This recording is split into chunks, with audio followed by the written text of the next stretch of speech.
तो मूवी की शुरुआत होती है और हमें श्रीकुट्टी नाम की एक टीनेज लड़की दिखाई जाती है जो अपना स्कूल खत्म होने के बाद एक दुकान से कुछ चीजें खरीद कर अपने घर चली जाती है। वहीं हम उसके परिवार की बात करें तो श्रीकुट्टी की माँ बिंदु एक सुपरमार्केट में जॉब करती है और आज अपना काम खत्म करके वो भी घर की तरफ निकल जाती है। अब घर जाते समय वो भी उसी दुकान पर जाती है जहाँ से श्रीकुट्टी ने चीजें खरीदी थी। फिर यहाँ वो दुकानदार बिंदु से बात करता है और बताता है कि अभी थोड़ी देर पहले श्रीकुट्टी मेरी दुकान पर आई थी और कुछ सामान ले गई। असल में वो ये सब इसीलिए बताता है क्योंकि बिंदु का उस दुकान में खाता होता है। इस बीच वो दुकानदार मोहल्ले की एक घटना के बारे में उसे बताता है और कहता है कि आज मोहल्ले में गलती से एक छोटा बच्चा पानी में गिर गया था, लेकिन आखिरी वक्त पर उसकी जान बच गई, वरना अनर्थ हो जाता। ये सुनकर अब बिंदु आगे बढ़ती है और एक औरत से बातचीत करने लगती है। इसके बाद फाइनली वो अपने घर के पास पहुंचकर श्रीकुट्टी को बुलाती है, लेकिन हम देखते हैं कि श्रीकुट्टी अपने कमरे में बिस्तर पर लेटी होती है। अब बिंदु के कई बार आवाज देने पर भी जब श्रीकुट्टी जवाब नहीं देती तो वो सोचती है कि शायद श्रीकुट्टी सो रही है, इसलिए अब वो उसे जगाने के लिए उसके कमरे में जाती है और तभी वो जो सामने देखती है उससे उसके होश उड़ जाते हैं। उसके सामने बिस्तर पर श्रीकुट्टी की लाश होती है जिसके गले में एक रस्सी डली होती है। अब बिंदु ये देखकर फूट फूट कर रोने लगती है, जिसके बाद ये सीन यहीं पर कट हो जाता है। फिर अगले सीन में हमें श्रीलीला और श्रीकांत नाम के दो यूट्यूबर्स को दिखाया जाता है जिनका एक यूट्यूब चैनल है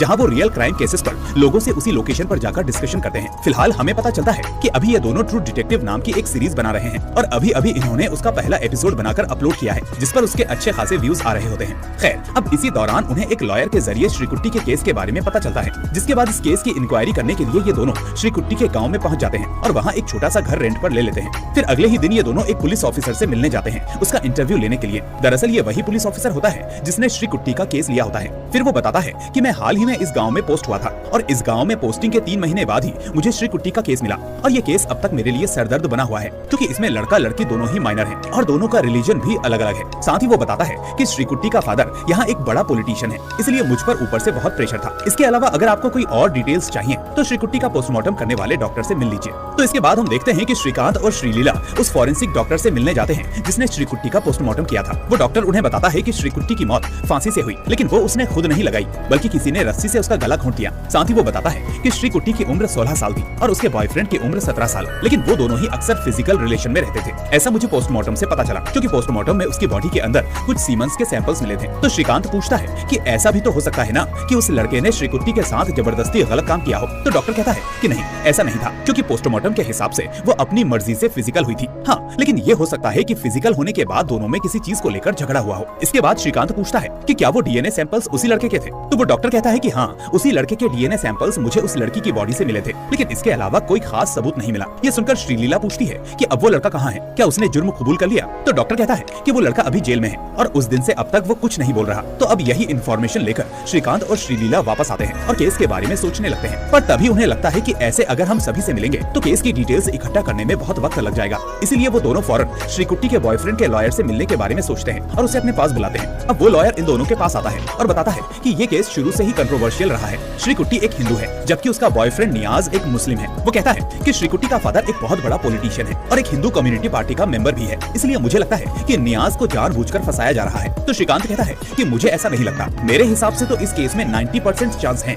कि नियाज ने ही श्रीकुट्टी को मारा होगा। लेकिन वकील कहता है कि ये सच्चाई तो नियाज को ही बतानी होगी क्योंकि वो दोनों एक दूसरे से प्यार करते थे और उनके बीच फिजिकल रिलेशन भी था, तो आखिर नियाज उसे कैसे मार सकता है। अब श्रीकांत लॉयर से पूछता है क्या तुम्हारे पास कोई ठोस सबूत है जो प्रूव कर सके कि नियाज ने हत्या नहीं की। तो लॉयर कहता है कि अभी मेरे पास कोई खास सबूत तो नहीं है, लेकिन अभी हाल ही में मुझे एक इंटरेस्टिंग खबर पता चली है। वो बताता है कि उस दिन श्रीकुट्टी का मर्डर दोपहर 2:30 बजे से 3 बजे के बीच हुआ था और उस वक्त जोरदार बारिश हो रही थी और नियाज अपने दोस्त के घर पर था। तो श्रीकांत पूछता है कि तुम्हें ये बात किसने बताई। तो लॉयर कहता है कि ये बात मुझे उसके दोस्त ने बताई, जबकि नियाज ने ऐसा कुछ बताया ही नहीं। शायद वो शॉक्ड में है कि उसके साथ ये सब क्या हो गया या फिर उसे टॉर्चर किया गया होगा ताकि वो अपना मुंह खोले ही ना, इसलिए वो अपने बचाव में कुछ बोल नहीं पा रहा होगा। तभी श्रीलीला कहती है कि नहीं, उस लड़के की हत्या नियाज नहीं की होगी, वो भी प्लानिंग के साथ। तो लॉयर कहता है कि ठीक है, मैं तुम्हारी बात मान लेता हूँ, लेकिन अगर तुम्हें कोई सबूत मिले तो मुझे बताना और अगर मुझे भी कुछ मिलेगा तो मैं तुम्हें इन्फॉर्म कर दूंगा क्योंकि आखिर में हमें सच्चाई तक पहुँचना है। इसके बाद श्रीलीला श्रीकांत से कहती है मुझे लगता है कि श्रीकुट्टी और नियाज के बीच फिजिकल रिलेशन के बाद नियाज ने उसे मार दिया क्योंकि हादसे के बाद से उसका फोन स्विच ऑफ था, जबकि आजकल टीनेजर्स के हाथ में फोन हमेशा रहता है। तो ऐसे में नियाज नियाज का फोन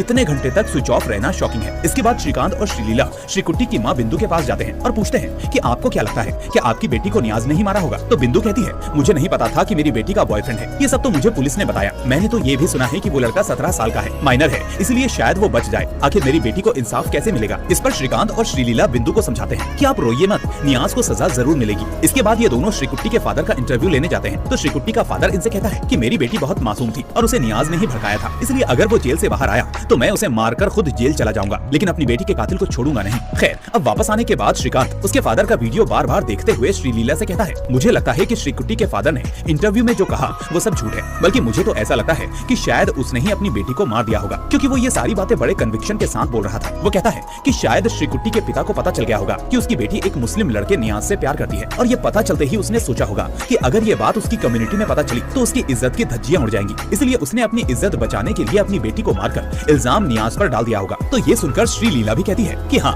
ऐसा हो सकता है, ये पॉइंट भी मुझे वैलिड लगता है। खैर, अब उसी वक्त नियाज का लॉयर श्रीकांत को फोन करके कहता है कि तुम्हारे लिए एक खुशखबरी है। मैंने नियाज से काफी देर तक बात की और उसे समझाया कि अगर उसने अपनी बात नहीं रखी तो उसे जेल हो जाएगी और शायद फांसी भी, इसीलिए अब डर कर ही सही आखिर में नियाज सच बताने को रेडी हो गया है। तो इसके बाद श्रीकांत और श्रीलीला नियाज से मिलने जाते हैं, जहाँ श्रीलीला उससे सीधा सवाल पूछती है कि तुमने श्रीकुट्टी को प्लान बनाकर मार दिया है ना, लेकिन इसकी वजह क्या थी ये हमें जानना है। तो नियाज कहता है कि ये आप क्या कह रही हैं? आखिर मैं उसे क्यों मारूंगा, मैं तो उसे अपनी जान से ज्यादा प्यार करता था और अभी भी करता हूँ। फिर श्रीकांत पूछता है कि अच्छा, फिर उस दिन के बारे में बताओ कि उस दिन तुम्हारी मुलाकात कैसे हुई थी और तुम लोगों ने क्या क्या किया था। तो इसके बाद वो उस दिन की बात बताने लगता है कि उस दिन सैटरडे था, इसीलिए मैं स्कूल नहीं गया था, जबकि श्रीकुट्टी स्कूल गई थी और मैं उसका उसके ही घर के पास इंतजार कर रहा था। वो बताता है कि उसके इलाके में एक पागल बंदा रहता है और उस दिन श्रीकुट्टी उसे देखकर डर के मारे अपने घर के पास भागकर आ गई थी, जिसे ऐसे डरते हुए देखकर मुझे लगा कि शायद कोई उसे परेशान कर रहा होगा। लेकिन जब उसने मुझे उस पागल आदमी के बारे में बताया तो मैंने उस बात पर ज्यादा जोर नहीं दिया, बस मैंने उसे यही कहा कि वो पागल बंदा अच्छा आदमी है, तुम्हें कुछ नहीं करेगा, वो बस लोगों से बात करने की कोशिश करता है, लेकिन लोग हैं कि उसके चलने फिरने और पहनावे से डरकर भाग जाते हैं। फिर श्रीकांत पूछता है कि इसके बाद क्या हुआ। तो वो बताता है कि इसके बाद हम दोनों उसके घर के अंदर गए, आपस में बातचीत की और करीब भी आ गए, लेकिन थोड़ी देर बाद मैं वहाँ से अपने दोस्त के घर चला गया और जब मैं अपने दोस्त के घर पर था तो अचानक जोरदार बारिश शुरू हो गई। अब क्योंकि हमारा शॉपिंग का प्लान था तो बारिश की वजह से हम थोड़ी देर वहीं रुक गए और फिर बारिश खत्म होने के बाद हम शॉपिंग पर चले गए। लेकिन जब मैं शॉपिंग से वापस आया तो मुझे श्रीकुट्टी के बारे में पता चला, जिससे मुझे बहुत बड़ा शॉक लगा और जब तक कि मैं उस सदमे से बाहर आता उससे पहले ही पुलिस मुझे गिरफ्तार करके थाने ले आई। अब ये सब सुनकर श्रीलीला नियाज से पूछती है कि चलो मान लेते हैं कि तुमने श्रीकुट्टी को नहीं मारा, लेकिन फिर तुम्हारा फोन स्विच ऑफ क्यों था? आखिर तुम्हें किस बात का डर था? तो नियाज बताता है कि असल में मेरे पिताजी इस दुनिया में नहीं है और मेरा एक बड़ा भाई है जो सारी जिम्मेदारी उठाता है, लेकिन मैं हमेशा फोन में बिजी रहता था, इसलिए मेरे भाई ने गुस्सा होकर उसी दिन मेरा फोन तोड़ दिया था, जिसके बाद मैंने उससे काफी देर तक बात नहीं की थी। तो अब इसी बात को वेरीफाई करने के लिए श्रीकांत और श्रीलीला नियाज के घर जाकर उसके बड़े भाई का इंटरव्यू लेने की कोशिश करते हैं, लेकिन यहाँ हम देखते हैं कि नियाज का भाई उन पर गुस्सा होकर कहता है कि मैं किसी के सवालों का जवाब नहीं देता, स्पेशली सोशल मीडिया पर काम करने वालों को जो व्यूज के लिए और अपने पैसों के चक्कर में दूसरों की लाइफ में घुसने की कोशिश करते हैं, इसलिए प्लीज आप लोग जा सकते हैं। ये सुनकर अब श्रीकांत को बुरा तो लगता है, लेकिन फिर भी वो उससे पूछता है कि क्या उस दिन आपने अपने भाई का फोन तोड़ा था? तो नियाज का भाई कहता है क्यों, आपको ये क्यों जानना है? तो इस पर श्रीलीला चिढ़कर कहती है कि हम सच्चाई तक पहुंचने की कोशिश कर रहे हैं और हमें लगता है कि शायद कोई नियाज को फंसा रहा है, इसलिए अच्छा होगा कि आप अपने एटीट्यूड को ठीक करके अपने भाई के लिए इस केस में हमारी मदद करें। तो ये सुनकर नियाज का भाई थोड़ा शर्मिंदा होते हुए कहता है कि हाँ, नियाज मेरे मना करने के बाद भी दिन भर हमेशा फोन में ही घुसा रहता था, इसलिए उस दिन गुस्से में मैंने उसका फोन तोड़ दिया था। तो ये चीज वेरीफाई होते ही अब वो दोनों वहाँ से जाने लगते हैं। अब इसी बीच हम देखते हैं कि इस केस के दौरान छोटी छोटी बातों पर श्रीकांत और श्रीलीला के बीच में झगड़े भी होने लगते हैं, क्योंकि दोनों के हिसाब से इस केस का रुख कहीं और ही जा रहा था और ये दोनों भी अपने अपने पॉइंट ऑफ व्यूज को लेकर आपस में कॉन्फ्लिक्ट कर रहे थे। खैर, अब अगले दिन हम देखते हैं कि श्रीलीला इसी बारे में बात करने के लिए अपनी एक साइकियाट्रिस्ट फ्रेंड के पास जाती है। वहाँ वो उसे बताती है कि मैं श्रीकांत से अलग होने के बारे में सोच रही हूँ, क्योंकि आजकल हम दोनों के बीच में छोटी छोटी बातों को लेकर लड़ाई और मनमुटाव हो जाता है। अगर ऐसा ही चलता रहा तो आखिर मैं पूरी जिंदगी उसके साथ कैसे बिताऊंगी? तो ये सुनकर उसकी फ्रेंड कहती है कि अरे छोटी छोटी बातों पर इतना बड़ा डिसीजन मत लो, मैं तुम दोनों को कॉलेज टाइम से जानती हूँ, तुम दोनों बहुत अच्छे कपल हो, इसलिए एक बार दिल खोलकर बात कर लो, सारे गिले शिकवे मिट जाएंगे, क्योंकि ऐसी अनबन तो दुनिया के हर शादीशुदा कपल में होती है। तो क्या वो बार बार तलाक ही लेते रहेंगे? अब श्रीलीला उसकी बातों को ध्यान से सुनती है, लेकिन अभी भी उसका दिल उसकी बातों को मानने के लिए तैयार नहीं होता। वहीं हम देखते हैं कि दूसरी तरफ नियाज का बड़ा भाई जेल में जाकर उसे मिलता है और मिलकर उसे हौसला देता है। वो कहता है कि घबराओ मत, मुझे पता है कि तुमने कुछ भी नहीं किया, मैंने तुमको पहले ही समझाया था कि किसी भी लड़की के साथ दोस्ती मत करना और करो तो आगे का अंजाम ध्यान में रखना, क्योंकि इस दुनिया में सीधे साधे लोगों के लिए कोई भी जगह नहीं है। लेकिन फिलहाल अब तुम फिक्र मत करो, हम लोग जल्द ही तुम्हें बाहर निकाल लेंगे, लेकिन इसके लिए तुम्हें एक काम करना होगा और वो ये कि तुम इस केस के बारे में जो भी कुछ जानते हो वो सब सच सच अपने लॉयर को बताते रहना, ताकि वो तुम्हारी इस केस में पूरी मदद कर पाए। इसके बाद श्रीकांत और श्रीलीला नियाज के उस फ्रेंड गोविंद से मिलने जाते हैं, जिसके घर पूछने पर वो उनको बताता है कि उस दिन मैं और नियाज शॉपिंग पर जाने वाले थे और तकरीबन 1 या 1:30 बजे हम जाने की सोच रहे थे। लेकिन उसी वक्त मेरी माँ ने फोन करके मुझे घर बुला लिया क्योंकि उन्हें मेरी आंटी को कुछ सामान देना था। लेकिन तभी जोरदार बारिश शुरू हो गई और फिर बारिश के रुकने के बाद जब हम शॉपिंग करके घर जाने वाले थे तभी हमें ये खबर मिली कि श्रीकुट्टी मर चुकी है और किसी ने उसे मार दिया है। ये सुनकर अब श्रीकांत पूछता है कि तुम इतना एग्जैक्ट टाइम कैसे बता सकते हो? तो गोविंद कहता है कि सर, उस दोपहर 1:50 पर मेरी माँ ने मुझे फोन किया था और मैंने अपनी वो कॉल हिस्ट्री पुलिस को दिखाई थी और बताया था कि उस दिन नियाज मेरे साथ था और इसलिए मुझे ये सब याद है। अब श्रीकांत पूछता है कि तुम्हारी इस बात पर पुलिस वालों ने कोई रिएक्शन नहीं दिया या तुमसे कुछ और नहीं पूछा? तो गोविंद कहता है कि नहीं सर, पुलिस ने मेरी बातों को कोई तवज्जो नहीं दी और उल्टा नियाज को अरेस्ट कर लिया। अब श्रीलीला पूछती है कि ध्यान से सोचकर बताओ कि उस दिन जब तुम घर लौट रहे थे तो क्या तुमने उस एरिया में या श्रीकुट्टी के घर के आसपास कुछ अजीब नोटिस किया था? अब ऐसा वो इसलिए पूछती है क्योंकि श्रीकुट्टी का घर गोविंद के घर के पास ही होता है। तो इस पर गोविंद कहता है कि मैम, जब मैं उस दिन लौट रहा था तो रास्ते में मुझे 2 लोग नजर आए थे, जिसमें से एक तो वो दुकान वाला था और दूसरा हमारे मोहल्ले की एक आंटी। तो अब आगे की लीड मिलते ही अगले दिन श्रीकांत और श्रीलीला उस आंटी से मिलकर उसका इंटरव्यू लेने लगते हैं। अब वो आंटी उन्हें बताती है कि मुझे तो ठीक से याद भी नहीं कि मैं उस दिन क्या कर रही थी और कहाँ जा रही थी, मुझे तो बहुत से काम रहते हैं। तो इसके बाद ये दोनों उस दुकान वाले से भी पूछताछ करने जाते हैं जो वही दुकानदार होता है जिस पर बिंदु के घर का उधार खाता चल रहा होता है। खैर, अब श्रीकांत उससे पूछता है कि श्रीकुट्टी और नियाज एक दूसरे से प्यार करते थे, तो क्या ये बात मोहल्ले वालों को पता थी? तो ये सुनकर दुकान वाला कहता है कि नहीं सर, ये बात पूरे मोहल्ले में किसी को नहीं पता थी। ये बात तो हमें तब पता चली जब पुलिस ने पूछताछ करते वक्त हमें बताई। वो कहता है कि सर, मोहल्ले के कुछ लोगों का तो ये भी कहना था कि श्रीकुट्टी शायद उस लड़के के बच्चे की माँ बनने वाली होगी, इसलिए उस लड़के ने उसे मार दिया होगा। कुछ भी हो, लड़की ने अपने परिवार का नाम बदनाम कर दिया। इस पर श्रीकांत पूछता है कि ये सब छोड़ो और ये बताओ कि श्रीकुट्टी का पिता कैसा है? क्या वो गुस्सैल है? क्या वो अपनी फैमिली की केयर करता है? तो वो दुकान वाला उसे कहता है कि सर, उसे तो अपनी पार्टी के काम से फुर्सत भी नहीं मिलती, इसलिए वो अपनी फैमिली पर ज्यादा ध्यान नहीं दे पाता। यही वजह थी कि श्रीकुट्टी की माँ बिंदु ही सुपरमार्केट में काम करके घर की जिम्मेदारियां संभालती थी और मैंने नोटिस किया कि श्रीकुट्टी के मरने के बाद उसका पिता बहुत ही वायलेंट हो गया और अक्सर अब छोटी छोटी बातों पर झगड़ा करता है। शायद इसीलिए क्योंकि उसकी बीवी काम पर नहीं जा पा रही और घर में पैसों की कमी है। तभी पूछताछ के दौरान दुकान वाला अचानक कहता है कि सर, मुझे पता है आप मुझ पर भी शक कर रहे हैं, इसलिए मैं बता दूं कि उस दिन तेज बारिश हो रही थी और मेरी दुकान पर कुछ सामान आने वाला था,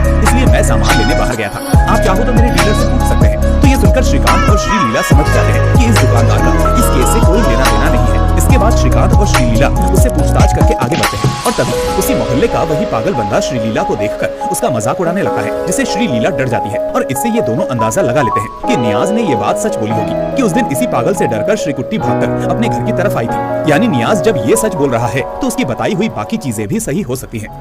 अब थोड़ा और आगे जाने पर इन्हें पास में एक लेडी दिखाई देती है, जिसे देखकर ये सोचते हैं कि इससे पूछताछ करके देखते हैं। इसके बाद ये उस लेडी से उसका नाम पूछते हैं और फिर इस केस के बारे में जानकारी लेते हैं। साथ में श्रीकुट्टी के बारे में भी सवाल करने लगते हैं। तो यहाँ हमें इस लेडी का नाम पता चलता है जो होता है देवी। फिर श्रीकांत देवी से पूछता है कि जिस दिन श्रीकुट्टी का कत्ल हुआ उस दिन वो उस पागल बंदे को देखकर डर गई थी, क्या आपने इस चीज पर ध्यान दिया था? तो देवी ये सुनकर कहती है कि नहीं, उस दिन मैंने ये नोटिस नहीं किया क्योंकि जिस वक्त श्रीकुट्टी के मरने की खबर चारों तरफ फैली थी उस वक्त मेरा पति ड्यूटी पर जाने की तैयारी कर रहा था तो मैं बिजी थी। तो श्रीलीला पूछती है कि उसके बाद आपने कुछ नोटिस किया था? तो देवी कहती है कि नहीं मैडम, मेरे पति के जाने के बाद मैं कपड़े सीने बैठ गई थी, इसलिए मुझे कुछ भी पता नहीं। मैं तो घर से तभी निकली जब चारों तरफ से सभी लोग हल्ला करते हुए श्रीकुट्टी के घर की तरफ भागे थे। तो देवी की बातों से अब ये दोनों और कंफ्यूज हो जाते हैं कि आखिर नियाज सच बोल भी रहा है या नहीं, क्योंकि उसके दोस्त गोविंद के अलावा और कोई ऐसा नहीं है जो उसकी दूसरी बातों को भी सही साबित कर सके। और मान भी लिया जाए कि अगर नियाज कातिल नहीं है तो आखिर वो कौन हो सकता है? इसके बाद ये दोनों सोचते हैं कि अगर श्रीकुट्टी के पिता ने ये सब किया होगा तो वो तो ये सब साफ कबूल कर लेता और खुद जेल चला जाता, क्योंकि ये सब उसने ही किया है।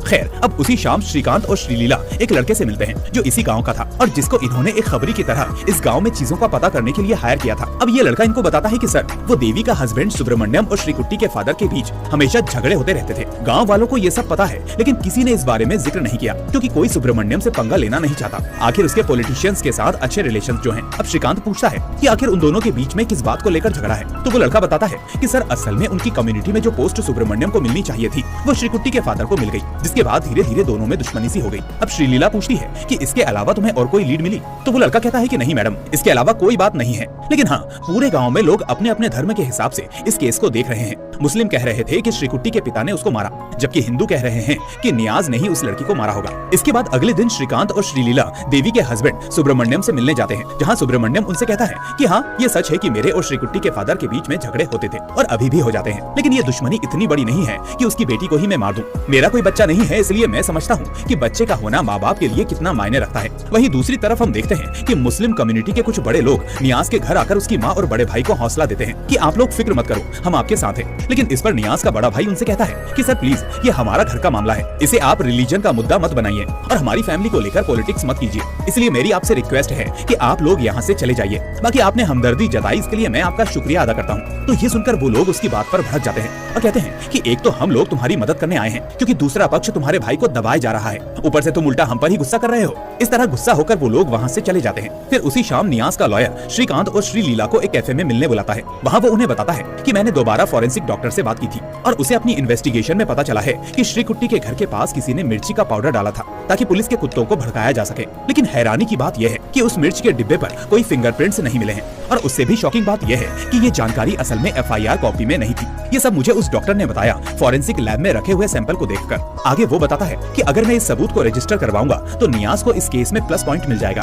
और मुझे यकीन है कि वो लड़का बेगुनाह है, जबकि पुलिस हाथ पर हाथ रखकर नियाज को दोषी बनाए हुए है। उन्होंने तो जैसे मान ही लिया कि नियाज ही असली कातिल है। खैर, अब अगले दिन श्रीकांत और श्रीलीला उसी मोहल्ले की एक और आंटी से मिलते हैं और उससे पूछते हैं कि आंटी जिस दिन श्रीकुट्टी मरी तब आप कहाँ थी और क्या आपने उस दिन कुछ अजीब नोटिस किया था? तो वो कहती है कि उस दिन जोरदार बारिश हो रही थी, लेकिन फिर भी मैं अपने पार्टी ऑफिस जा रही थी और तभी मैंने शकीला को देखा जो बुर्खा पहनकर कहीं जा रही थी, इसलिए अगर आपको उस दिन के बारे में जानना है तो शकीला से जाकर आप बात कर सकते हो। तो ये सुनकर श्रीकांत और श्रीलीला शकीला से मिलने जाते हैं, जहाँ शकीला उन्हें बताती है कि उस दिन जब मैं घर पर काम कर रही थी तो मैंने देखा कि श्रीकुट्टी उस पागल आदमी को देखकर डर के मारे अपने घर की तरफ भाग रही थी और ये देखकर मुझे हंसी आ गई थी। लेकिन तभी मुझे अचानक मेरे बच्चे के रोने की अजीब सी आवाज सुनाई दी और जब मैंने उसे जाकर देखा तो पता चला कि मेरा बच्चा पानी में गिर गया था। वो तो भला हो खुदा का कि मैं उसे लेकर फौरन हॉस्पिटल पहुंच गई और मेरे बेटे को कुछ नहीं हुआ, क्योंकि अगर उसे कुछ भी हो जाता तो मेरे ससुर और हस्बैंड मुझे मार ही देते, क्योंकि मेरी सास पहले से ही मुझे बहुत टॉर्चर करती है। अब अपनी इन बातों को बताकर शकीला रोने लगती है और श्रीलीला उसे संभालने लगती है। इसके बाद हम देखते हैं कि श्रीकांत और श्रीलीला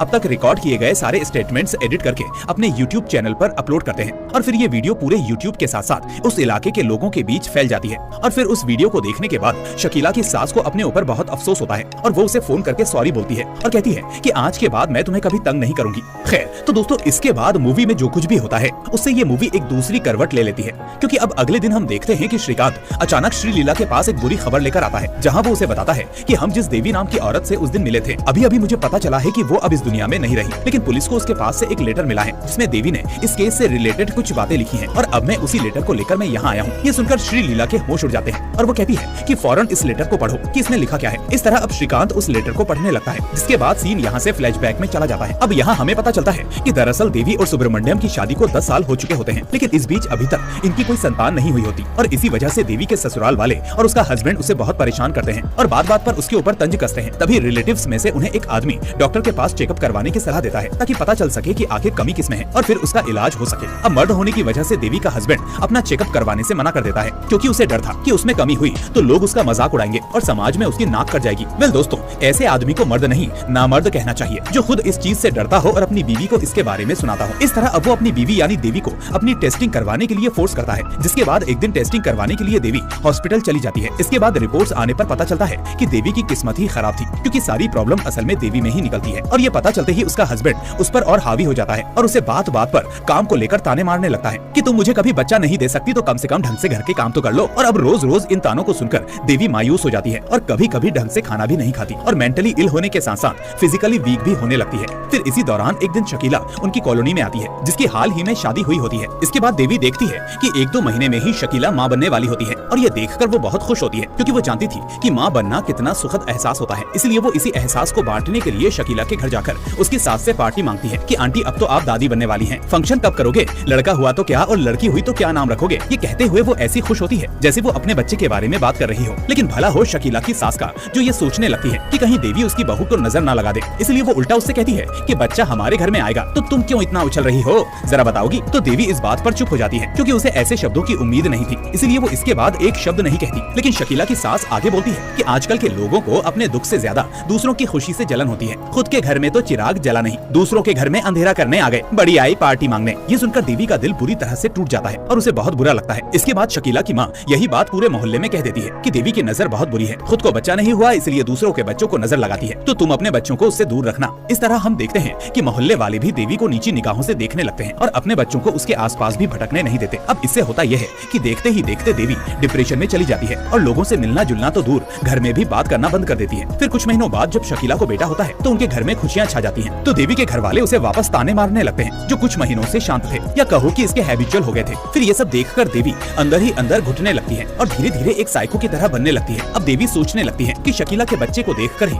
मेरे घर वाले मुझे ताने मारते हैं, इसलिए अगर वो बच्चा नहीं रहेगा तो ये ताने भी फिर से बंद हो जाएंगे। तो उस दिन जब शकीला बाहर कपड़े सुखा रही होती है तभी देवी मौका पाकर चुपके से उसके घर में घुसती है और फिर उसके बच्चे को पानी में डुबा देती है। लेकिन वो कोई कातिल तो थी नहीं, इसलिए वो बच्चा अचानक रोने लगता है और इसी बीच शकीला उसकी आवाज सुन लेती है। फिर वो अंदर की तरफ भागती है जबकि देवी इतने में किसी तरह वहाँ से भाग निकलती है। लेकिन ठीक उसी वक्त श्रीकुट्टी उस पागल आदमी को देखकर डर के मारे अपने घर की ओर भाग रही होती है। पर देवी उसे घबराया हुआ देखकर और ऐसे भागते हुए देखकर यही सोचने लगती है कि शायद श्रीकुट्टी ने मुझे शकीला के घर पर वो सब करते हुए देख लिया होगा, इसलिए वो डरकर भाग रही होगी। और इसी चीज का अंदाजा लगाते हुए देवी यही सोचने लगती है कि अगर श्रीकुट्टी ने कुछ भी पुलिस को बता दिया तो मैं जेल चली जाऊंगी और मुझे फांसी हो जाएगी। यानी डिप्रेशन में होने की वजह से ये चीज धीरे धीरे देवी के ऊपर हावी होने लगती है, जिसके बाद वो एक बड़ा कदम उठाने का डिसीजन लेती है। ठीक उसी वक्त हम देखते हैं कि श्रीकुट्टी अपने घर पहुंचती है जहां नियाज उसके साथ मौजूद होता है। अब ये दोनों थोड़ा रोमांटिकली बातें करते हैं और फिर नियाज अपने दोस्त के घर चला जाता है क्योंकि उसे शॉपिंग के लिए जाना था। इसी बीच श्रीकुट्टी अपने घर में अकेली रह जाती है जबकि उसकी माँ बिंदु अपने काम से वापस आई नहीं होती। तो इसी बात का फायदा उठाकर देवी वहाँ पहुँचती है और एक रस्सी से श्रीकुट्टी का गला घोंटकर उसे मार देती है। लेकिन उसे मारने के बाद ही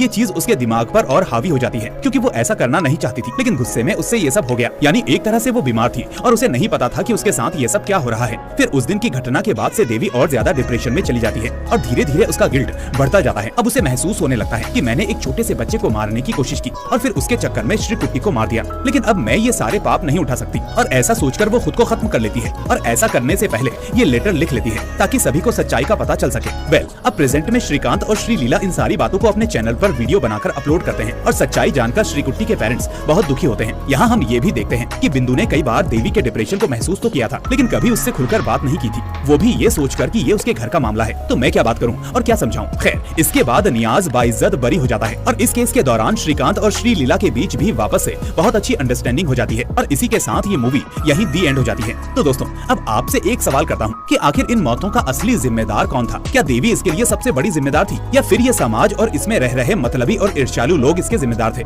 जैसा कि हमने देखा कि देवी के घर वाले उसे ताने मारने लगे, फिर शकीला की सास ने भी कसर नहीं छोड़ी, ऊपर से बिंदु ने भी ये सब नोटिस तो किया लेकिन उससे बात नहीं की क्योंकि वो उसके परिवार का मामला नहीं था, जिस वजह से देवी की डिप्रेशन उसे पागलपन के मुकाम तक ले गई और उसके हाथ ये कत्ल हो गया और फिर उसने खुद को भी खत्म कर लिया। दोस्तों, ऐसा हम भी करते हैं। हम समाज, पड़ोस, मोहल्ले और सड़क पर हो रही गलत चीजों को देखकर भी इग्नोर कर देते हैं, वो भी ये सोचकर कि ये हमारा मामला नहीं है, जबकि ये भूल जाते हैं कि समाज का नाम ही समाज इसीलिए पड़ा है क्योंकि वो चीज सभी से जुड़ी है। हो सकता है कि शकीला की सास सभी को ज्यादा नहीं बोलती तो बाकी पड़ोसी भी देवी से ठीक से बात करते। हो सकता है कि बिंदु उससे बात करती तो देवी इस हद तक डिप्रेशन में नहीं जाती। हो सकता है कि देवी के घर वाले उसका इलाज करवाते या बच्चा गोद लेते या कुछ भी करते, लेकिन उस पर इल्जाम लगाना सही नहीं था क्योंकि अगर उसके पति में कमी होती तो कोई भी उसके साथ वो सब नहीं करता जो पूरे समाज ने किया। इसलिए दोस्तों, जहाँ भी गलत होते देखो, बोलो या अपना दखल करो, क्योंकि अगर वो चीज कल को तुम्हारे साथ हुई तो कोई तुम्हारे साथ खड़ा नहीं होगा।